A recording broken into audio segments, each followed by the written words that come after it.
بندے کی کیا تعریف، کیا بندہ ہے، مٹی کا بنا ہوا ہو، مٹی میں جانا ہو، ساری زندگی مٹی کھائی ہو، ہے تو وہ کوئی قابل تعریف ہو سکتا ہے؟ آج مٹی جوتے پہ آئے تو اس کو جھاڑ دیتے ہیں، ارے جوتے پہ مٹی، مطلب جوتے کی ویلیو بھی مٹی سے زیادہ ہے۔ ونڈ سکرین پہ آ جاؤ صفائی کرو مٹی، جبکہ ساری زندگی مٹی ہی کھاتے ہیں، ہم خود مٹی کے بنے ہوئے ہیں اور آپ ساری زندگی مٹی کھاتے ہیں۔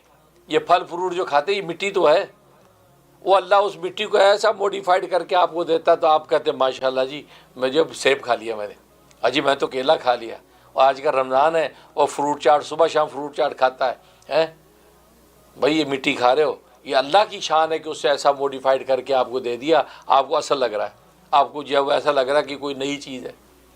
جیسے آج کل لوگوں نے روبوٹ بنا دیا نا، تو وہ لگتا ہی نہیں کہ یہ نقلی کے اصلی ہے، وہ اصلی عورت اصلی مرد بنا دیا روبوٹ بنا کے بالکل اصلی زندوں کی طرح باتیں کرتا ہے، پورے ایکسپریشن سمجھتا ہے۔ بندہ کہتے یار یہ تو بالکل ہی اصلی ہے، لیکن اس کو موڈیفائڈ کر دیا انہوں نے۔ تو دنیا کے اندر انسان اس طرح موڈیفائڈ کر کے چیزیں ایسی آپ کے سامنے رکھتے تھے آپ کو اصلی لگتے ہیں۔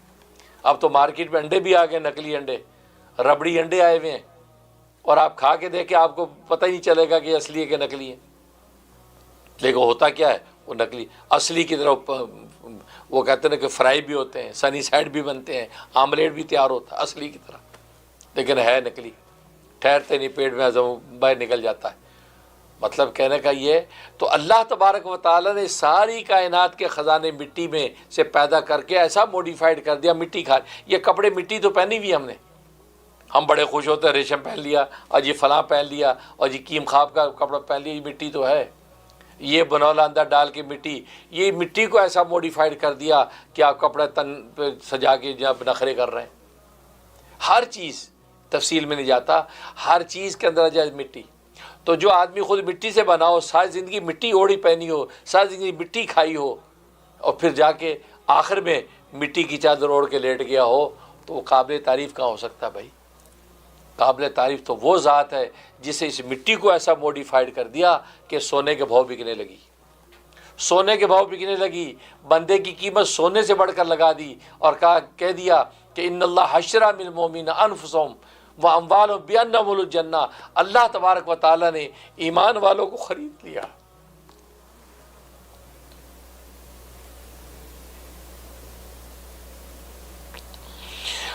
اللہ تبارک و تعالیٰ نے ایمان والوں کو خرید لیا، ان کی جانوں کو بھی اور ان کے مالوں کو بھی۔ جو ایمان والے مٹی کے بنے ہوئے ہیں، مٹی کھاتے رہ گئے، اور آخر میں مٹی کی چادر اوڑھ کے قبر کے اندر لیٹ گئے، مٹی مٹی، لیکن اللہ نے ان کو ایسا سونے کے بھاؤ لگایا، فَرَبِّئَنَّ لَهُمُ الْجَنَّةَ، اللہ نے جنت کے بدلے میں خرید لیا، ان کو جنت کے بدلے میں خرید لیا ہے۔ ان کے جانیں اور مال ہم نے لے لیے، اور اپنے من مچھا بھی ان کو چلایا اور نبھوایا، اور آخر میں ان کو جنت دے دی کہ لو بھائی تمہاری اس جان کے بدلے میں جنت۔ امام رومی فرماتے ہیں یہ کیا جان ہے؟ ایک ناپاک پانی کے قطرے سے بنی ہوئی جان، یہ خدا کی عنایت، اسے اس کی قیمت وہ لگائی کہ جنت عطا کر دی، اور ایسی جنت کہ مالا عین رأت ولا اذن سمعت ولا خطر علی قلب بشر، اس میں ایسی نعمتیں، ایسی نعم و نوال کہ نہ کسی آنکھ نے کبھی دیکھا، نہ کسی کان نے اس کا تذکرہ سنا، نہ کبھی دل پہ اس کا خطرہ گزرا ہے۔ حقیقت انسان قابل تعریف کہاں ہے؟ لیکن اگر تعریف انسان کی ہو جائے تو وہ سمجھے کہ میری کیا تعریف، تعریف تو مصور کی ہے۔ تصویر کی جب کوئی تعریف کرتا ہے تو حقیقت میں وہ مصور کی تعریف کر رہا ہوتا ہے۔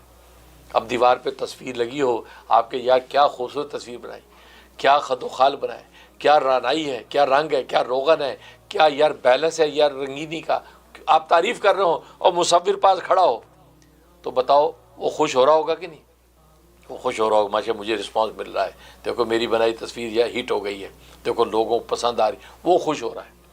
بالکل اسی طریقے سے یہ کائنات اور کائنات کا حسن و جمال اور انسانوں کے ظاہری جمال و کمال کی کوئی بھی جب تعریف کرتا ہے تو خوش اللہ ہوتا ہے، اس لیے کہ اللہ تبارک و تعالیٰ مصور ہے، وہ خالق مطلق ہے، وہ خوش ہوتا ہے کہ دیکھو میری بنائی تصویر کی تعریف ہو رہی ہے، میری بنائی کائنات کی خوبصورت رعنائی کو بیان کر رہے ہیں تو اصل میں یہ میری تعریف کر رہے ہیں، تو اللہ تبارک و تعالیٰ خوش ہوتے ہیں۔ خود تصویر کو خوش ہونے کا حق نہیں ہے، تصویر کا کہ میں بھی جو بڑی چیز ہوں، تم کیا چیز ہو، یہ چیز تو تجھے بنایا بنانے والے نے، تو کچھ بھی نہیں ہے۔ اس لیے حقیقت یہ ہے میرے دوست بزرگوں، رمضان کی مبارک ساتھ ہیں، اللہ کو ڈھونڈ لو، اللہ کو پالو، اللہ سے اللہ کو مانگ لو۔ وقت بہت قیمتی ہے، یہ بہت قیمتی وقت ہے رمضان کے ساتھ ہے۔ بس ایک ہی، یا اللہ تجھ سے تجھے مانگتے، یا اللہ تو مجھے ہمیں مل جا۔ بڑا تلاش کیا، ڈھونڈا، کہاں کہاں نہیں گئے تجھے ڈھونڈنے، یا اللہ ملے نہیں، یا اللہ اب تو مل جا۔ رمضان کی مبارک ساتھ ہے، یا اللہ تو ہمیں مل جا، یا اللہ ہم تجھ سے تجھے مانگتے ہیں۔ یہی میرا درس ہے ساری انسانیت کو کہ اللہ سے اللہ کو مانگ لو۔ یہی سبق ہم خود دہراتے رہتے ہیں، یہی سبق آگے سناتے ہیں، اللہ سے اللہ کو مانگ لو۔ اور رمضان کی مبارک ساعتوں میں جس میں مانگا ہوا تو قبول ہی قبول ہے۔ یہاں تو یہ آپ شبہ بھی نہ کریں کہ مانگا تھا ملا نہیں، قبول ہی قبول ہے۔ ملے گا اپنے وقت پہ، اپنے انداز سے ملے گا۔ دینے والے کی اپنی ادائیں ہیں، دینے والے کی اپنی شانیں ہیں، اپنی خاص شان سے دیتا ہے، اپنی خاص شان سے دیتا ہے۔ لیکن آپ مانگنے سے گو اپ نہ ہو، آپ مانگتے رہیں، آپ کشکول لے کے پکارتے رہیں، انشاءاللہ وہ اپنی شان سے دے گا۔ اللہ سے اللہ کو مانگو۔ تو حقیقت یہ ہے، تو قابل تعریف اللہ ہی کی ذات ہے۔ تبھی تو اللہ نے قرآن میں کہا الحمدللہ رب العالمین، تمام تعریفیں رب العالمین کے لیے، تمام تعریف اس کے لیے جس نے سارے جہانوں کو پالا ہے، سارے جہانوں کو پالنے والے کے لیے ہیں۔ تو تمام تعریفیں اللہ کے لیے کہاں ہیں؟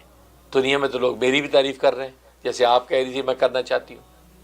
دنیا میں تعریف آپ کی بھی ہو رہی ہے، دنیا میں تعریف فلاں کی بھی ہو رہی ہے، جی فلاں دنیا میں تو تعریف، اور اللہ کہتا نہیں ساری تعریفیں میری ہیں۔ یہ کیسے ہو سکتا ہے؟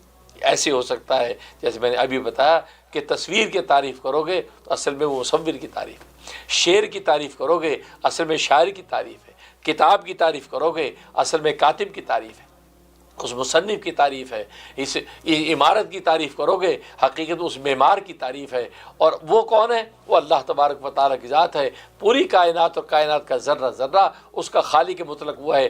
جب اس کی کوئی تعریف کرتا ہے تو بظاہر تو وہ اس عمارت کی تعریف کر رہا ہے، لیکن وہ حقیقت میں اس کائنات کی تعریف کر کے رب کائنات کی تعریف کر رہا ہے۔